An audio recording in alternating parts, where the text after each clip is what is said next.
You don't expect your quiet suburban street to become a war zone, but for Roy Tanner, 68, that's exactly what happened, until 5 calm words turned chaos into silence. It was an ordinary Wednesday afternoon. Roy, a retired U.S. Army Special Forces Master Sergeant, was doing what he loved, helping his neighbor with a car repair. His wife, Linda, 65, had just returned from the grocery store. Life was peaceful until a convoy of black armored vans were to roared into their driveway. Without warning, SWAT officers poured out, weapons raised. Roy was zip-tied and forced to the ground. Linda, confused and carrying grocery bags, struggled to respond to the officers' frantic commands. Her arthritic hands couldn't keep up. And then, without mercy, a young officer fired a taser. She dropped to the pavement, convulsing. That's when Roy, still bound, spoke 5 words: "Call General Rohr right now." Everything stopped. Those words came not from panic, but from authority. Within minutes, federal lines lit up. Helicopters arrived, and the team realized they hadn't just raided the wrong house, they had tasered the wife of a man whose credentials reached the highest levels of national security. The SWAT unit's mistake wasn't just procedural, it was monumental, but Roy Tanner never raised his voice. Because true power doesn't shout. It speaks and the world listens. He came for batteries and left with humiliation until someone very powerful made sure the store would never forget him. Harold Hal Whitaker, a 72-year-old disabled Vietnam War veteran, walked into Franklin Supply Depot, a large chain store he'd frequented for years. Wearing his faded army jacket with a few modest medals pinned to his chest, tokens of a life lived in service, Hal moved slowly with the aid of a cane. He wasn't looking for praise, just D-cell batteries and some respect. But the young cashier behind the counter had other plans. With a smirk, she nudged her coworker. "Look, another one of those old guys showing off his bling." The words stung. Hal didn't speak. He simply placed the batteries on the counter and pulled out his wallet, trying to ignore the snickers. Then came the final blow. "We should start a bingo card for how many of you heroes come in every week," she said loudly. Other customers froze. Hal, cheeks flushed with quiet shame, paid and walked out. But someone had been watching. A woman in civilian clothes near the exit had overheard the exchange, and she wasn't just any bystander. She was General Ann Caldwell, recently retired 4-star commander of U.S. Central Command. Known for her steely resolve and no-nonsense approach, Caldwell had come in for light bulbs. She left with a mission. Within 10 minutes, the store manager received a call from corporate. Within 20, the cashier and her coworker were escorted out by security. The store was temporarily closed for sensitivity retraining, but the message was louder than any PR statement. Later that week, General Caldwell personally visited Hal at the local VFW hall. She brought the batteries he'd left behind, and something even more powerful than a written apology from the company's CEO and a plaque recognizing Hal's service. Hal, ever humble, didn't want headlines. "I just didn't want another kid in uniform to be treated like that," he said. Sometimes it doesn't take a fight to defend honor. Sometimes it only takes one quiet man and one very loud act of justice. They mistook a sleeping veteran for a threat. 7 minutes later, they found out just how wrong they were. Charles Chuck Halston, a 74-year-old retired Marine Corps gunnery sergeant, wasn't causing trouble. He was simply tired. After a long cross-country train ride to visit his granddaughter in Oregon, he had a layover in the terminal's waiting area. His service dog, Brutus, a calm and loyal black lab, trained to assist with Chuck's PTSD, lay curled at his feet. Chuck leaned back in his seat, nodding off briefly, as many travelers do. But to a newly hired security guard eager to prove himself, Chuck's appearance didn't fit the safe mold. His worn military coat, weathered face, and quiet stillness drew suspicion. Instead of checking his ID or gently waking him, the guard called for backup. Moments later, Chuck was jolted awake not by a tap on the shoulder, but by 50,000 volts from a stun gun. He collapsed to the floor, gasping in confusion and pain. Brutus barked frantically, protective but restrained. By the time Chuck could speak, officers were already handcuffing him. A crowd gathered. Some filmed, others shouted in protest, "He's a vet." He didn't do anything. One onlooker, however, did more than record. She made a call to her brother, a senior logistics officer at the Pentagon. Within 7 minutes, a direct call from the Office of the Secretary of Defense reached the local police precinct and transit authority. An internal alert was issued. The guard was immediately removed from duty. Emergency medics were dispatched, and a four-person response team from the Pentagon's Veteran Crisis Division was rerouted from a nearby military installation to take over the scene. Chuck, dazed but regaining composure, was treated with the care and dignity he had earned through a lifetime of sacrifice. A thorough investigation followed. The guard's training record revealed no prior exposure to de-escalation tactics or veteran sensitivity protocols. That changed swiftly. The story went viral. Public outrage surged. Veterans groups demanded reform. By week's end, the city's transit authority revised its training curriculum, and Chuck received a personal apology from the Secretary of Defense, who sent a handwritten letter and a commendation acknowledging Chuck's decades of service. Chuck didn't want headlines. "I didn't need medals," he told a local reporter. "I just wanted to see my granddaughter." But thanks to one awful moment and the powerful ripple that followed, millions were reminded that true heroes may sleep quietly, but their honor speaks volumes. He was mocked for his medals until a four-star general walked through the door. It was supposed to be a quick stop. Retired Staff Sergeant William Bill Carter, 72, rolled into the downtown electronics store in his wheelchair, service dog Ace at his side. Bill was a Vietnam veteran, twice awarded the Bronze Star and once the Purple Heart. His jacket bore a few ribbons, just enough to signal the life he'd lived and the sacrifices he'd made, but not enough apparently to earn the respect of the young clerk behind the counter. As Bill waited in line, a few customers gave him a polite nod. But when he asked for help with a new phone charger, the clerk, a young man in his 20s name tag reading Kyle, looked him up and down and smirked. "Nice cosplay, Grandpa. Halloween was last month." A few people nearby chuckled. Bill didn't. He simply said, "Those medals are real. I earned them." Kyle didn't back down. "Sure you did. Let me guess. Special Forces CIA, or maybe just a Walmart security guard who found a jacket at Goodwill." The comment stung, but Bill wasn't one to cause a scene. He thanked the clerk quietly, turned his chair, and rolled toward the exit.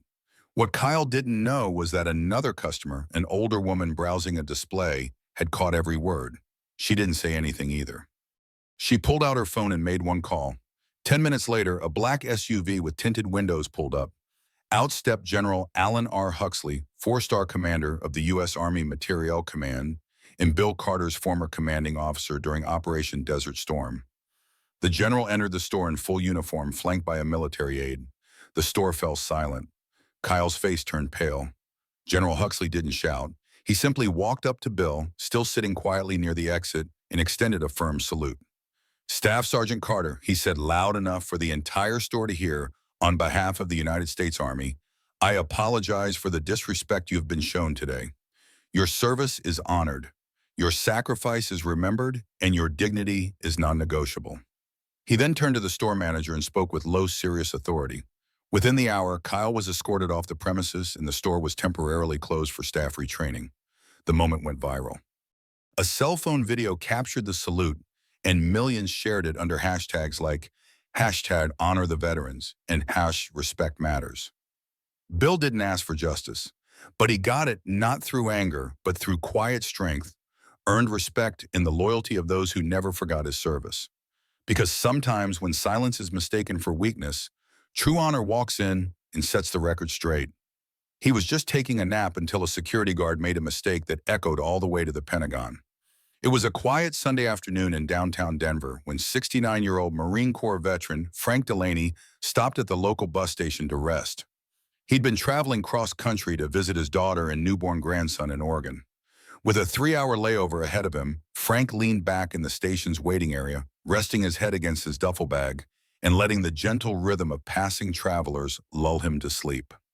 Frank, a Silver Star recipient and two-tour Vietnam combat veteran, looked like any other elderly traveler, weathered, quiet, and carrying a proud but humble demeanor. His VA-issued service dog, Harley, lay loyally at his feet. But his peaceful nap took a brutal turn when a newly hired security guard decided that Frank, with his tattered jeans and faded military cap, looked like a vagrant. Despite Harley's visible service dog vest and Frank's ID badge clipped to his jacket, the young guard demanded he move. Still groggy, Frank mumbled that he was a veteran waiting for his next bus. The guard, impatient and escalating without cause, called Frank uncooperative, and deployed his taser without warning. Frank collapsed to the floor, his body racked with pain, Harley barking in panic. What the guard didn't know was that Frank had a medical alert bracelet that sent an automatic notification to the Department of Veterans Affairs. Within 7 minutes, not only had paramedics arrived, but so had two plainclothes federal officers in a black SUV with government plates. Those officers weren't just from the VA. They were part of a rapid response unit quietly formed in cooperation with the Pentagon to handle emergencies involving decorated veterans. This wasn't just about a wrongful tasering. It was about a gross violation of dignity toward a man who had risked his life in service to his country. As the officers reviewed the security footage, the station manager and guard turned pale. The footage showed Frank peacefully asleep, Harley calmly beside him, and a completely unjustified use of force. The guard was immediately suspended and the station's private security contract was placed under federal review. Frank, meanwhile, was taken to a VA-affiliated hospital, examined, and cleared of major injuries. But the story didn't end there. Secretary of Defense Thomas Hartwell issued a rare public statement. This nation cannot allow its defenders to be treated with anything less than the highest respect. What happened to Mr. Delaney is unacceptable. The story made national headlines. And while Frank never sought the spotlight, he told reporters, "With a smile, I fought so people could rest easy. I never thought I'd be the one punished for doing just that, because sometimes the quietest moments become the loudest calls for justice, and a nap can shake the halls of power." A frozen account, a phone call, and a CEO's walk of shame for 82-year-old Harold Whitaker. A retired Air Force colonel life had settled into a rhythm of calm routines. After decades of service that included 2 tours in Korea and Vietnam, Harold had earned his peace and his benefits. His modest home in Lincoln, Nebraska reflected the values he held dear: order, dignity, and quiet patriotism. So when he walked into Valley National Bank one Thursday morning to transfer funds to pay for a new roof he'd saved for over a year, he never imagined he'd be treated like a criminal. The young bank clerk scanned his ID and looked at the screen. Her smile vanished. "I'm sorry, Mr. Whitaker. Your account has been flagged and frozen for suspicious activity." Harold blinked. "That's not possible," he said, pulling out his veteran ID and a statement showing his last VA deposit. "All of it's legit." But the clerk insisted, and worse, she wouldn't tell him why. When he asked for the manager, she refused, citing corporate protocol. The situation escalated quickly. Harold, dressed in his pressed slacks and VFW jacket, now stood helpless while customers looked on. His monthly retirement funds, his only income, were locked. His roof repairs canceled. His dignity shaken. But Harold had one thing most didn't: a connection from long ago. As a former logistics officer, he'd once worked with a young West Point grad named Richard Ames, now the CEO of Valley National. Harold stepped outside and made a calm, deliberate call. "Richard, it's Whitaker. We have a problem." 7 minutes later, the bank doors swung open again, not with a security guard or another clerk, but with Richard Ames himself, flanked by 2 corporate VPs. The room went silent. Without so much as a greeting, Richard walked to the counter, demanded the clerk's terminal, reviewed the flagging notes, and turned red with anger. "This man is a national treasure," he said loudly enough for everyone to hear. "His account should never have been frozen." This was a failure in judgment training and respect. He turned to Harold. "Sir, on behalf of this bank, I sincerely apologize. Your account is reinstated, every cent untouched, and will be covering the cost of your roof repair as a gesture of goodwill and gratitude." Harold nodded, but he wasn't there for revenge. He just wanted to be treated like he mattered. This wasn't just about money. It was about dignity. It was about how we treat the people who gave everything so the rest of us could live freely. And sometimes all it takes is one quiet phone call to remind the powerful that no one is above accountability, especially when it comes to honoring a veteran. On what should have been a peaceful morning stroll, 70-year-old Raymond Cole, a blind Vietnam veteran, set out with his white cane and service dog Daisy, guiding him across a familiar intersection. But when a misinformed police officer saw him slowly crossing against a mistimed signal, the situation turned from routine to horrifying. Mistaking his delayed steps for defiance, the officer shouted, escalated, and then without warning tased him. Ray collapsed to the pavement, Daisy barking and shielding his unconscious body. It was a brutal overreaction, and worse, it happened in front of stunned bystanders. But just 7 minutes later, justice came rumbling down the road. A full military convoy, alerted by Ray's veteran hotline distress signal, arrived and surrounded the scene. They didn't come with violence, they came with authority. One of the officers from Ray's former unit stepped out now, a decorated commander. What followed was swift. The officer who deployed the taser was relieved of duty, and Ray was taken to the hospital under military escort. His story, once hidden in quiet dignity, had now become a national moment of reckoning. Emotional life lesson plus call to action. In a world that often moves too fast to look closely, it's easy to misjudge what we don't understand. But every face you pass, every story you overlook, could belong to someone who once fought for your freedom. Raymond's story reminds us that respect isn't earned by shouting louder. It's given to those who've lived with quiet sacrifice. If you believe no veteran, especially one who can't see, should ever be treated this way, leave a comment below with the word honor. Share your thoughts. Tell us what this story meant to you, and most importantly, subscribe to this channel so more stories like Raymond's get the respect they deserve.